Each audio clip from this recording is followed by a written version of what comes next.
Hej. I dag skal vi spille lidt Minecraft. Vi kalder den iPhilips LP og LO. Hvad står det for? Finder vi det på sit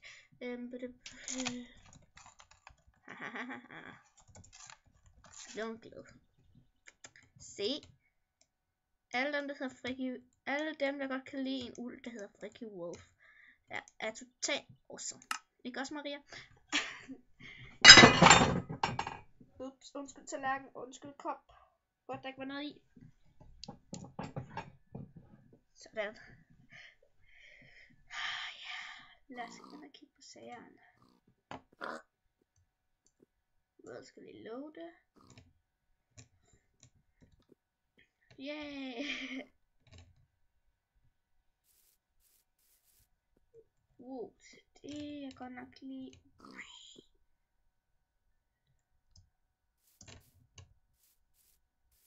Ja, det bliver nok bedre, når vi kommer lidt i gang.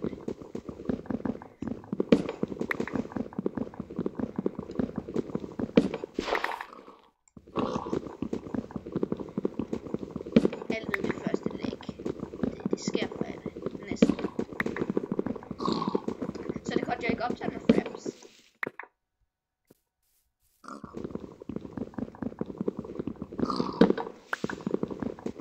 Eller optager på min gamle computer.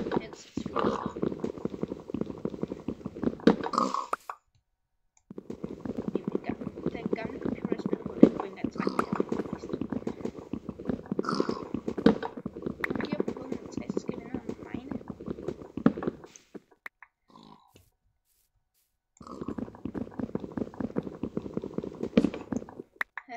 Det slår mig lige. Options.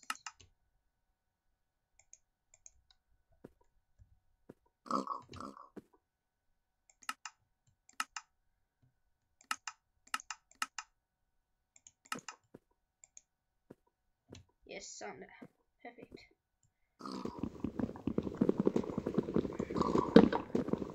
Og spiller på Feed the Beast Lite.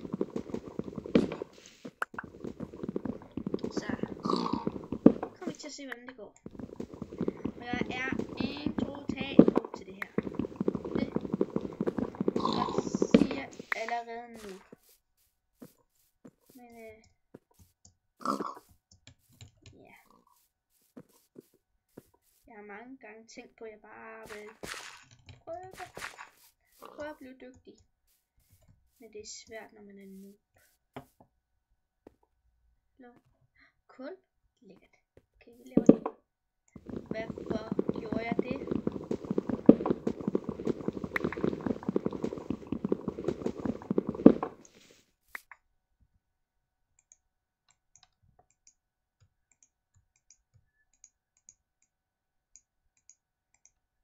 Crafting table.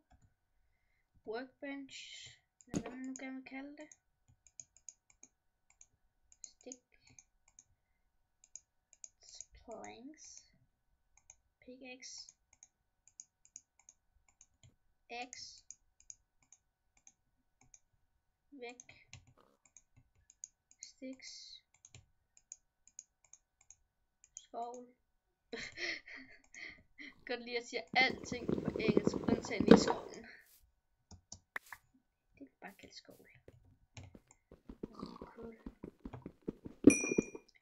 Det er dejligt, når man begynder Minecraft. Et helt normalt Minecraft. Fuldstændig normalt Minecraft det her. Og jeg har taget mit crafting table. Og gør det her. Det finder jeg sikkert, når jeg gør mine.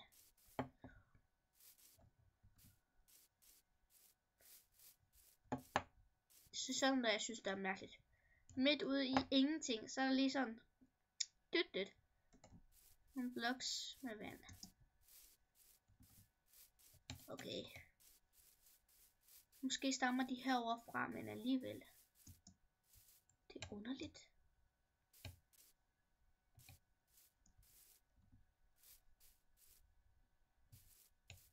Jeg skal få en lille grotte.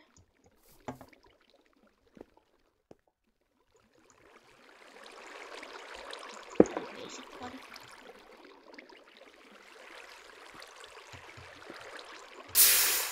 Det er hurtigt at få lava.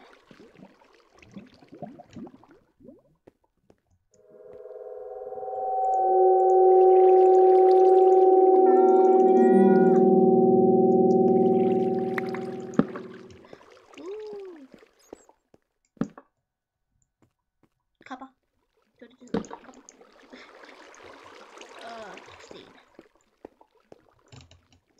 Så ligger der bare marmor overalt. Han og sten. Det kan vi lige snuppe lidt af.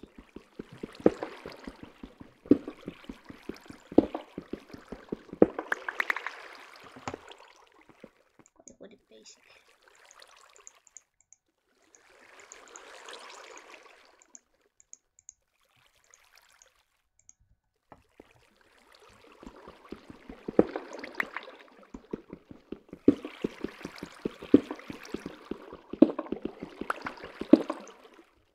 Dejligt med noget kopper. Det får man i hvert fald brug for.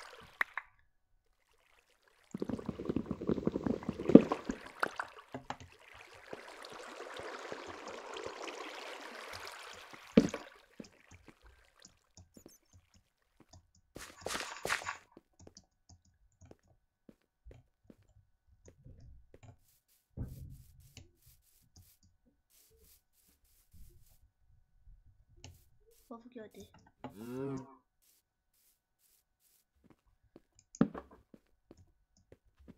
Det er amber, det gider jeg ikke at have. Det kan man bruge til at amber blokkes med.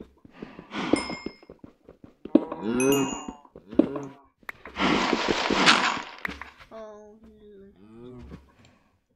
Hvorfor er den altid så høj?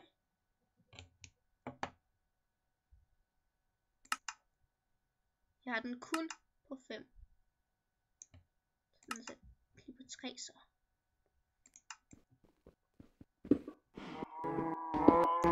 Og så hold da op på det, nu kører. Måske er det også fordi jeg har den her oppe på 100. Slå den op på cirka halvdelen. Der. Og den video jeg lavede i går, eller lavede den video der blev lagt ud her i nat, den der hvor jeg spillede Karaoke Party. Ja, der var dårlig lyd på, det ved jeg godt. Det skal jeg nok få ordnet til næste gang jeg spiller det spil. Og nu kunne jeg heldig jeg på Peaceful.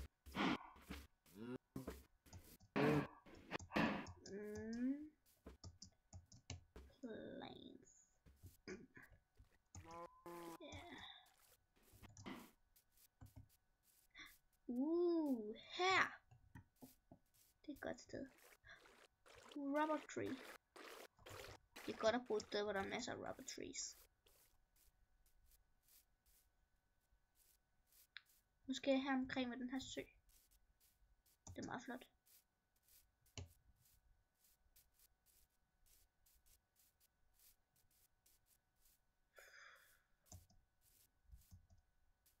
Her er blomst.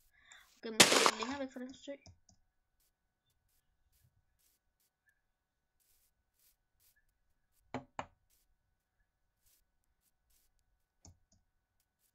Det her. Hvad skummer dig? Det er en lille mine, formoder jeg. Hej lille mine. Hvad siger du til at blive undersøgt af mig?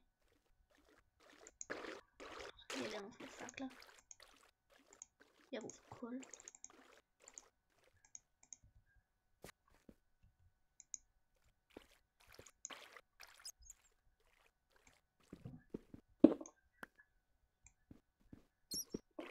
Jeg ved, måske finder vi en mineskrift.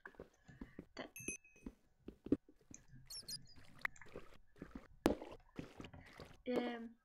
I et andet game, jeg har på en anden en af dem her, Feed the Beast, der fandt jeg faktisk, der spiller jeg også Peaceful. Jeg spiller altid Peaceful, når jeg spiller her. Når man både skal mine og bygge ting, og hvis der nu kommer en creeper og springer det hele i luften, så pisser jeg, så skal man til at bygge det hele igen. Det er bare surt. Så derfor spiller jeg på Peaceful. Det er vel okay. Den her, den bliver lige ressourcesamling. Fordi at man kan ikke starte med at spille Feed the Beast uden at bare have en form for ressource. Det skal jeg også lige bruge. Det er tin eller kopper? Nej, tin. Yes, det er tin. Tin, det er dejligt. Det skal man virkelig også bruge. Både til batterier og alt muligt andet. Lidt har jeg spillet det her. Jeg har også set den. Jeg ser også en Take It med en fyr, der hedder Robin Kaja. I kender ham nok godt. Hvis I ikke gør, så er I godt nok ikke særlig ved at der er en skud til at sige. Hvis I ikke kender ham, så synes jeg, I skal gå ind og tjekke ham ud. Fordi han er bare den sygeste. Kan jeg godt huske det med det her? Nej. Godt, så er det allerede nu, jeg skal i gang med at lave en furnace. Fordi det skal jeg have. Jeg skal også lige have lidt mere sten.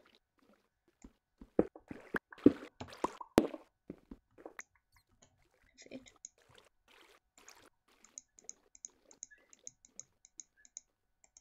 Jeg har da noget kul nu.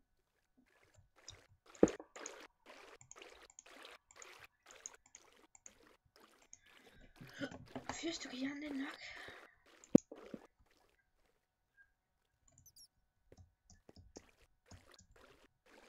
Håb på, der er nok til at lave en pickaxe. Fordi det er rigtig godt. Men jeg glæder mig til, at vi kommer rigtig godt i gang med det her. Og jeg er, som sagt, en kæmpe verdensmester til at være nu til det her. Jeg aner ikke en skid. Håb på det den her, hvor en curry ikke koster særlig meget. Curry. Jo, den koster en del. Men mindre end hvad den gør i det, jeg spillede før. Hey, kan man også godt få turtle lips? Ja, man kan få en mine turtle. Den kan jeg godt finde ud af at bruge, faktisk. Det er faktisk noget af det eneste, jeg faktisk godt kan finde ud af at bruge. Så, det er faktisk det. Det er bare lige...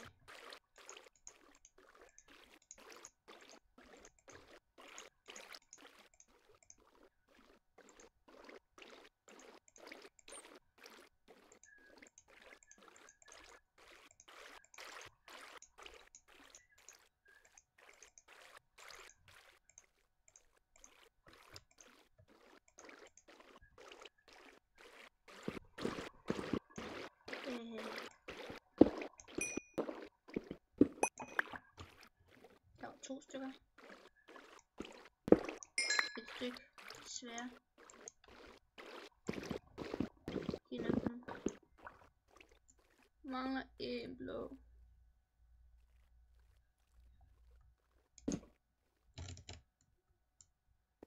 Det ser interessant ud. Der er noget, der er blå.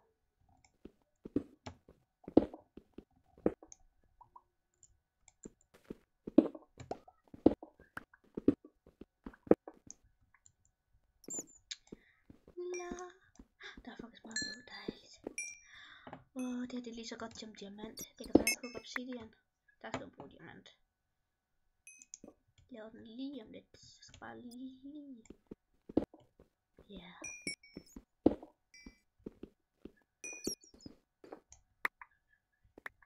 Ja, jeg ved lidt mere end de fleste noobs. Jeg ved lidt mindre om dem, der har spillet det rimelig...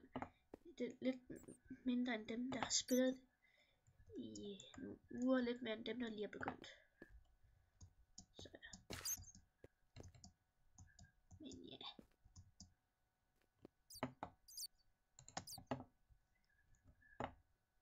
En gang nu til take it, altid nemt til take it. Det er mit gamle ordsprog.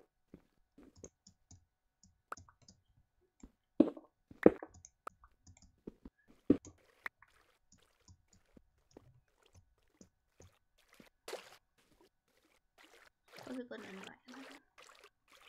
Ikke så meget den vej.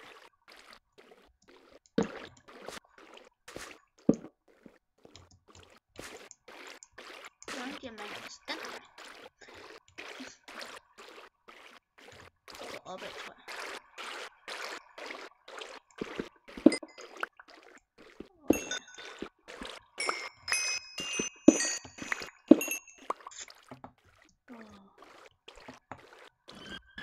Sapphire. Er der nogen, der nogensinde har sagt, at du ser vildt gammel?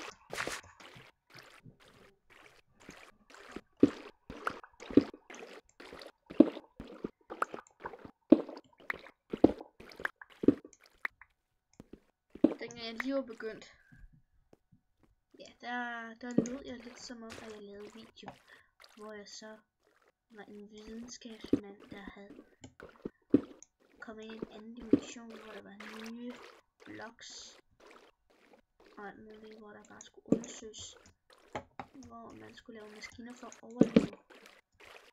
Her. Ups.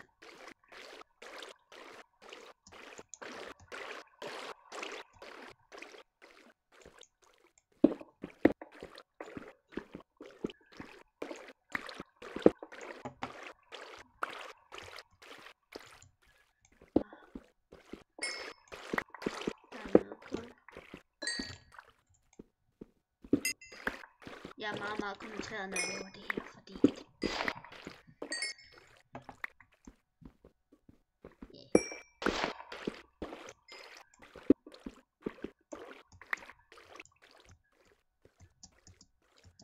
skal også snart komme op igen, så vi kan få sat den første sten, eller træ, eller hvad vi nu gerne vil bygge vores hus af.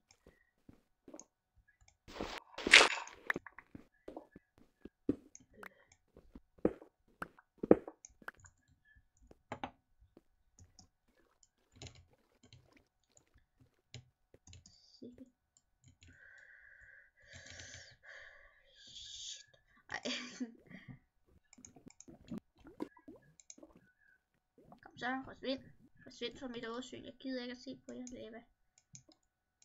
Fordi du er så grim. Ej, det var ondt sagt. Lava, du er ikke grim. Jeg ved godt, du er varm på mig. Det her, det kan man bruge til at lave en atomreaktor, som man ikke skal lave lige foreløbig.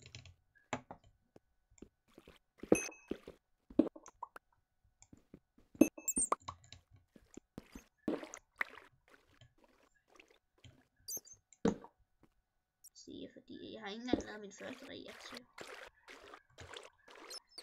Jeg kører ikke engang på noget sådan helst energi.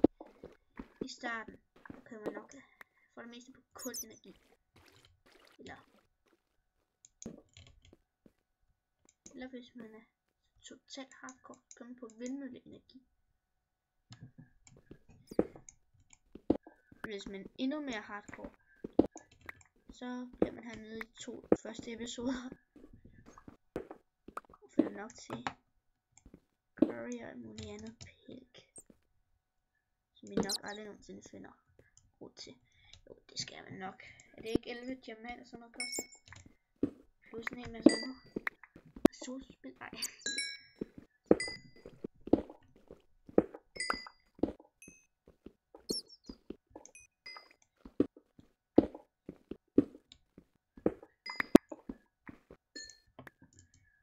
Snart den er gået i stykker, den her pickaxe her. Jeg tror, jeg vil gemme træpickaxen, fordi jeg kan altid bruge den til at brænde den.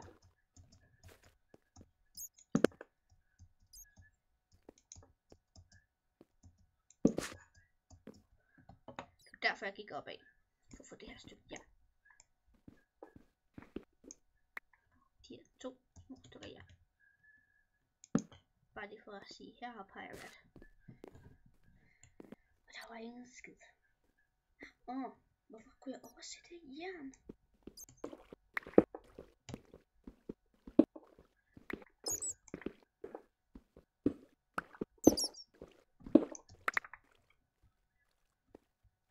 Hvor jeg glæder mig til en curry.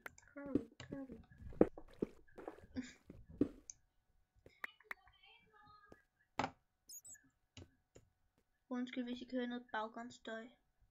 Det siger jeg nærmest i alle mine videoer. Men jeg sidder altså lige herinde på mit værelse og optager.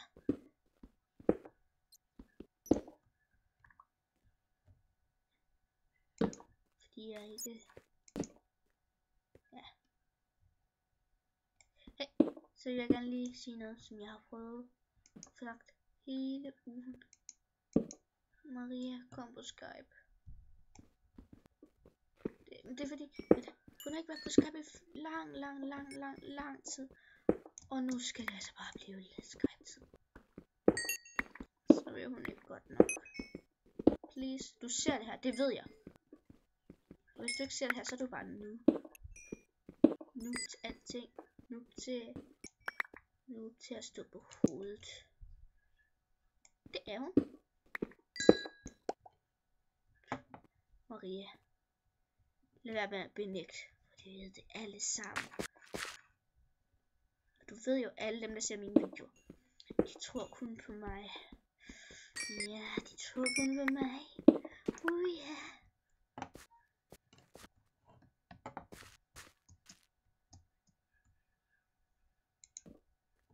Hvad er det, min lillebror ser? Det ved jeg ikke. Jeg er også lige ligeglad. Pik.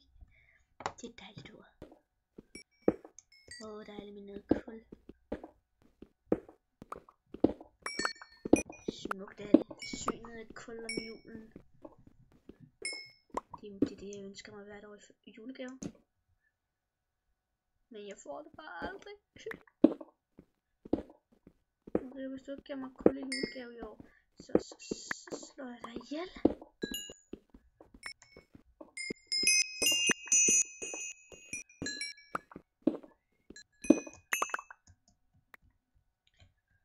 Okay.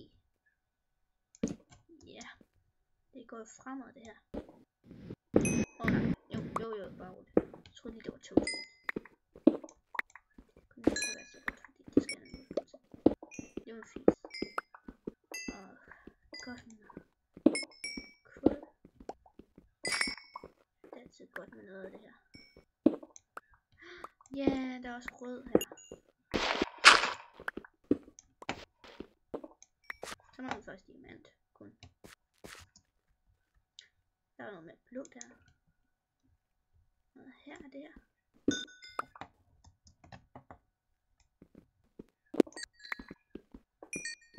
Ui. Er det ikke bare sjovt med en mining episode? Så skal vi nedad.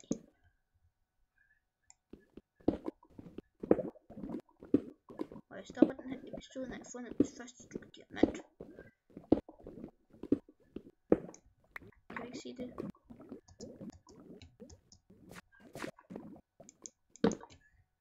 Guld. Jeg har fundet mit første guld. Det tæller ikke. Desværre. Nej.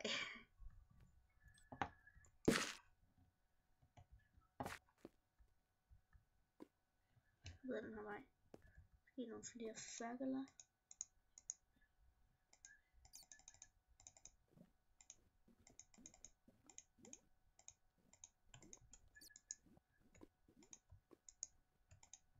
Nu har jeg så også rimelig meget kul. Det kan jeg virkelig godt ligge. Jeg skal ikke bruge det der lille endnu. Hey, hvad det? Silver, bare silver.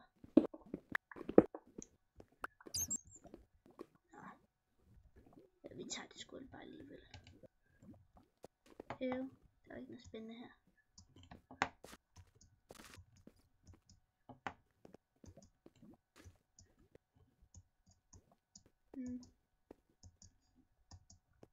Skal vi så prøve at gå den her vej?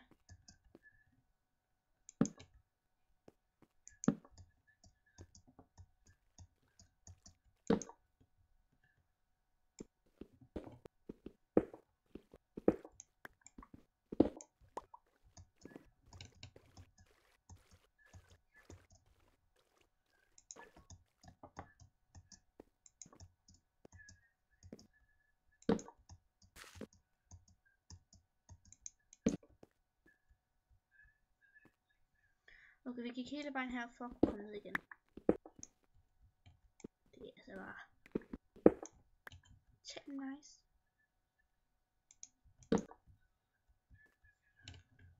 Vi kom hele vejen herned for at kunne komme op igen.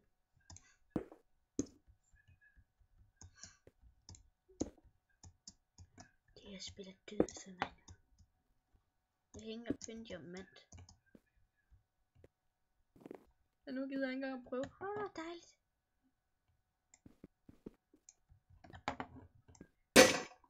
Nå. Den skulle lige styre. Hvad skal vi så gøre? Jo, det. Der er råd for alting. Vi laver sgu den lige blå. Det er flot. Så laver vi også lige en i grøn her. Så kan vi lave en rød skovl. Det er jo lige præcis nok til. Prøv at se hvor flot det ser ud.